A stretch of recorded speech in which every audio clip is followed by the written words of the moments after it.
Hello students and friends, welcome to the Unisitech YouTube channel. अगर आप इस channel पे नए हैं तो कर दीजिए सब्सक्राइब और साथ में बेल आइकन को दबा दीजिएगा ताकि हमारे वीडियोस के नोटिफिकेशंस आप तक पहुंचते रहे। तो चलिए शुरू करते हैं आज का वीडियो। दोस्तों, हम में से हर व्यक्ति जो है अपनी लाइफ को एडवेंचरस बनाना चाहता है। हर कोई व्यक्ति चाहता है कि उसकी लाइफ जो है कुछ एडवेंचरस हो, ठीक है। चीज़ों को एक्सप्लोर करना चाहते हैं, मैं, आप, हम सभी लोग करना चाहते हैं।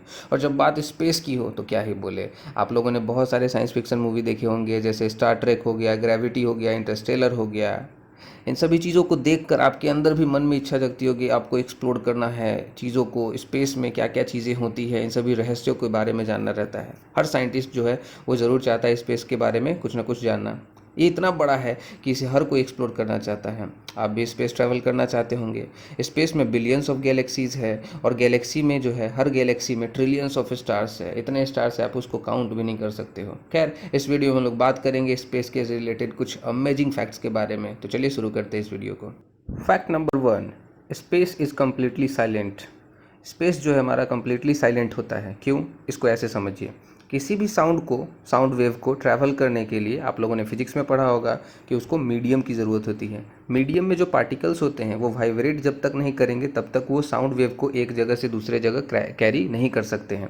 सो स्पेस जो है बेसिकली साइलेंट इसलिए है क्योंकि वहाँ पे कोई एटमॉस्फेयर है ही नहीं, जिसका मतलब ये हुआ कि साउंड वेव जो है एक जगह से दूसरे जगह ट्रैवल नहीं कर सकता है। जिसकी वजह से अगर आप एक दूसरे के दूर भी, मतलब काफ़ी क्लोज भी रहेंगे तो भी आप एक दूसरे की आवाज़ नहीं सुन पाएंगे। इसीलिए एस्ट्रोनॉट्स जो होते हैं, वहाँ पे जो स्पेस साइंटिस्ट जाते हैं, वो रेडियो फ्रीक्वेंसी का यूज़ करते हैं। जैसा कि आप लोग जानते हैं, रेडियो फ्रीक्वेंसी जो है वो इलेक्ट्रोमैग्नेटिक रेडिएशन होता है। रेडियो वेव जो है इलेक्ट्रोमैग्नेटिक रेडिएशन है और इलेक्ट्रोमैग्नेटिक रेडिएशन को ट्रैवल करने के लिए किसी भी मीडियम की ज़रूरत नहीं होती है। वो स्पेस से यानी कि वैक्यूम से भी गुजर सकते हैं। They not require any medium to travel. और इस फ्रीक्वेंसी को हम स्पेस से भी भेज सकते हैं किसी भी तरीके से, ठीक है ना। तो ये थे fact number 1। Next fact number 2 की बात करते हैं हम लोग। ये जो हमारे सोलर सिस्टम है उसमें जो सबसे हॉटेस्ट प्लेनेट है उसको माना गया है वेनस को, जिसका एवरेज टेम्परेचर जो है ऑलमोस्ट 450 डिग्री सेल्सियस के अप्रॉक्सीमेट माना गया है। 470 डिग्री सेल्सियस भी कहीं कहीं पे लिखा हुआ रहता है। सो नो मैटर जो भी है, लेकिन ये हॉटेस्ट प्लेनेट है। और सबसे इंटरेस्टिंग बात तो ये है कि वेनस जो है ऐसा भी नहीं है कि सूरज के सबसे करीबी प्लेनेट है। सबसे करीबी प्लेनेट जो है सन के हमारे, वो तो मरकरी है। उसके बावजूद मरकरी जो है वो सबसे ज़्यादा हॉटेस्ट नहीं है, क्योंकि यहाँ पे टेम्परेचर को रेगुलेट करने के लिए कोई एटमॉस्फेयर है ही नहीं। जैसा कि आप लोग जानते हैं कि किसी भी प्लेनेट के एवरेज टेम्परेचर को रेगुलेट करने में उस प्लेनेट पे जो एटमॉस्फेयर होते हैं वो रिस्पॉन्सिबल होता है। जैसे हमारा पृथ्वी को ही ले लीजिए, है ना। तो वहाँ पे जो है टेम्परेचर काफ़ी फ्लक्चुएट करते रहता है मरकरी पे, क्योंकि वहाँ पे कोई एटमॉस्फेयर है ही नहीं। मतलब ये है कि दिन में बहुत ज़्यादा गर्मी, एक्सट्रीम हॉट, और रात में एक्सट्रीम कोल्ड का कंडीशन होता है। टेम्परेचर फ्लक्चुएशन बहुत ज़्यादा होता है। So that's why it is not considered to be the hottest planet. Actually Venus is the hottest planet in our solar system. अब फैक्ट नंबर 3, जैसा कि हम सभी लोग एक्साइटेड होते हैं एलियंस के बारे में जानने के लिए, तो बेसिकली एलियंस कहते किसको है पहले उसको हम लोग समझ लेते हैं। एलियंस जो है वो एक्चुअली हम लोग कहते हैं पृथ्वी के बाहर, यानी कि जो हमारा अर्थ है, हमारा जो प्लेनेट है, उसके बाहर अगर कोई प्लेनेट है और या फिर कोई भी स्पेस में कोई सेलेस्टियल ऑब्जेक्ट है जहाँ पे लाइफ जो है वो पॉसिबल है, या कोई लिविंग ऑर्गेनिज्म वहाँ पे रहते हैं, तो उस तरह के लिविंग ऑर्गेनिज्म को जो हमारे प्लेनेट के आउटर प्लेनेट में रहते हैं उसको हम लोग बोलते हैं एलियंस, ठीक है ना। तो बेसिकली इसका डिफिनीशन ये होता है। अब जितने भी हमारे सोलर सिस्टम में प्लैनेट्स हैं उनमें अर्थ पे तो लाइफ है ही, इसके अलावा हमारे मार्स जो है उस पे देखा गया है, मार्स पे नासा ने ऐसा मतलब बताया है 1986 ईस्वी के रिसर्च में जो है नासा ने कुछ सैंपल्स इकट्ठे किए थे उसके सरफेस से, यानी कि मार्स के सरफेस से कुछ फॉसिल्स इकट्ठे किए थे, जिसमें उनको माइक्रोस्कोपिक लिविंग थिंग जो है, यानी कि लिविंग ऑर्गेनिज्म जो है, माइक्रोस्कोपिक मतलब हम लोग के जैसा नहीं, माइक्रो ऑर्गेनिज्म जैसे कि बैक्टीरिया, वायरस वगैरह हो सकते हैं, तो वो भी तो लिविंग ऑर्गेनिज्म ही है ना। तो जो भी लिविंग ऑर्गेनिज्म अदर देन हमारे प्लेनेट के अलावा और भी कुछ जगह पे पाए जाएंगे तो उसको क्या बोलेंगे? एलियंस बोलेंगे, ठीक है। तो मार्स पे जो है हो सकता है में भी कोई लिविंग ऑर्गेनिज्म होने के आसार दिखते हैं, क्योंकि ऐसा रिसर्च कहता है, नासा के अकॉर्डिंग, मेरे अकॉर्डिंग नहीं। अब बात करते हैं हम लोग फैक्ट नंबर 4 के बारे में। कोई भी लोग नहीं जानता है कि हमारे जो स्काई है, हमारे जो स्पेस है, उसमें कितने स्टार्स होते हैं, यानी कि ये अनकाउंटेबल होते हैं। आप खुद से ही देख लो, आप स्काई में जब देखोगे, क्लीन नाइट जब रहता है, तो आपकी विजिबिलिटी में जितने भी रेंज में आपके स्टार्स आएंगे आप उसको काउंट करने की कोशिश करना। क्या आप उसी स्टार को जिसको आपने एक बार काउंट किया है, क्या दोबारा कन्फ्यूजन में नहीं काउंट कर लेते हो? आप जो है जितना भी स्टार्स को देखते हो आप उसको काउंट नहीं कर सकते हो। सोचो हमारे एक गैलेक्सीज में बिलियंस ऑफ स्टार्स हैं, और जितने भी साइंटिस्ट लोग हैं वो भी एक नंबर, एक पॉसिबिलिटीज़ बताते हैं कि हमारे मिल्की वे गैलेक्सी में जो है वो 200 to 400 बिलियंस ऑफ स्टार्स है। ऐसा उनका पॉसिबिलिटीज़ है, ये नहीं कि एकदम परफेक्टली वहाँ पे काउंटेबल काउंट नहीं किया गया है, ठीक है। तो इसीलिए ये एस्टिमेशन वैल्यू है और कुछ नहीं। तो हमारे जो स्पेस है उसमें बिलियंस ऑफ गैलेक्सीज है और हर गैलेक्सीज में ट्रिलियंस ऑफ स्टार्स है। तो इसीलिए हम कह सकते हैं कि स्टार्स को काउंट नहीं किया जा सकता है कि हमारे स्पेस में कितने सारे काउंट्स हैं। तो ये थे फैक्ट नंबर 4 जो कि कहता है कि हम स्टार को काउंट नहीं कर सकते हैं। क्यों नहीं कर सकते आपको पता चल गया होगा। अब हम लोग बात करते हैं फैक्ट नंबर 5 के बारे में। हेलीज कॉमेट के बारे में आप लोगों ने कभी ना कभी सुना होगा, ठीक है। तो हेली कॉमेट जो है आपके स्क्रीन पे दिख रहे होंगे, ये जो है एक ऐसा कॉमेट है जो हमारे अर्थ से जो है वो पास हुआ था, ठीक है। और 2061 ईस्वी में दोबारा जो है वो पास करेगा, उससे पहले इसको हम लोग नहीं देख सकते हैं। इसकी डिस्कवरी जो है वो 1705 यानी कि 1705 ईस्वी में इसको देखा गया था एडमंड हेली के द्वारा। That's why it is called Halley comet, ठीक है। तो आपको ये कैसा लगा इसके बारे में बताइएगा फैक्ट कमेंट सेक्शन में।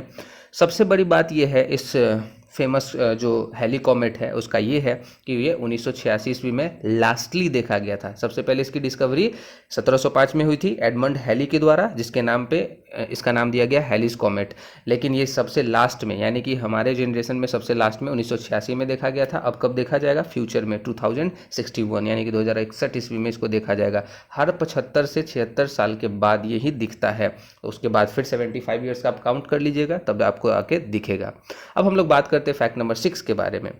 ये जो नासा है कह रहा है कि उसके जो स्पेस सूट होते हैं, नासा के फैक्ट से हम लोगों ने ये डिटेल्स निकाला है कि उसके जो स्पेस सूट होते हैं यानी कि नासा के जो एस्ट्रोनॉट्स होते हैं जो स्पेस सूट पूरे का पूरे पहनते हैं वो लगभग $12 मिलियन के होते हैं। उस $12 मिलियन के जो स्पेस सूट होते हैं उसमें भी 70% जो कॉस्ट होता है उसके बैकपैक का होता है। यानी कि जो पीछे से मतलब जो कुछ भी वो बैग में अपने टांग कर रखते हैं, चाहे वो प्रेशर इक्विपमेंट हो या फिर ऑक्सीजन रेगुलेटर हो, जो कुछ भी वो रखते हैं उसका पूरे $12 मिलियन का 70% तो खर्च सिर्फ उस पे आता है, बैकपैक पे, और साथ में कंट्रोल मॉड्यूल पे आता है जो कि आपके स्क्रीन पे स्लाइड हो रहे हैं। अब हम लोग बात करते हैं फैक्ट नंबर 7 के बारे में। न्यूट्रॉन स्टार जो होते हैं वो लगभग 600 टाइम पर सेकेंड मूव करते हैं, यानी कि एक सेकेंड में अपने अपने ही एक्सिस पे वो 600 बार मूव कर सकते हैं। एन एवरेज, ये एन एवरेज है। जैसा कि हम लोग जानते हैं कि हमारे जो प्लैनेट्स हैं या सोलर सिस्टम है जिसमें सन, मून, जितने भी चीज़ है सब लोग अपने अपने एक्सिस पे घूमते हैं, उसी तरह से न्यूट्रॉन स्टार भी अपने ओन एक्सिस पे घूमता है। अब ध्यान से सुनना, जिनको ये नहीं पता है कि न्यूट्रॉन स्टार क्या होते हैं वो ज़रा ध्यान से सुनना।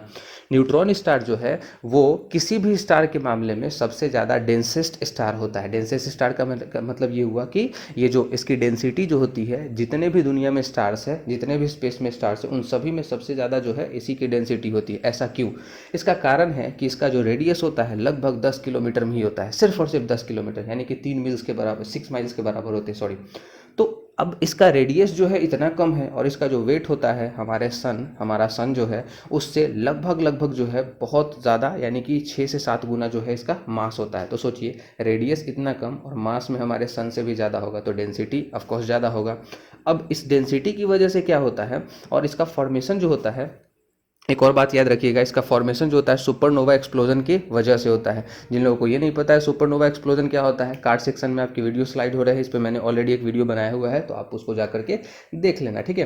तो जब ये सुपरनोवा एक्सप्लोजन होता है तब जाके इसका फॉर्मेशन होता है। जब एक स्टार के कोर जो है वो कोलैप्स करते हैं आपस में, तब जाके इसका फॉर्मेशन होता है। और उस दौरान लगभग जो है वो 60 टाइम्स जो है वो पर सेकेंड ये मूव करता है, यानी कि एक सेकेंड में जो है वो 60 बार मूव करता है ये अपने ही एक्सिस पे। लेकिन जब इसके मतलब लाइफ स्पैन के बारे में देखा गया कि अपने लाइफ स्पैन में मैक्सिमम कितना रोटेट कर सकता है ये, तो पता लगाया गया कि ऑन एवरेज 600 से 712 टाइम्स जो है वो एक सेकेंड में ये मूव कर सकता है।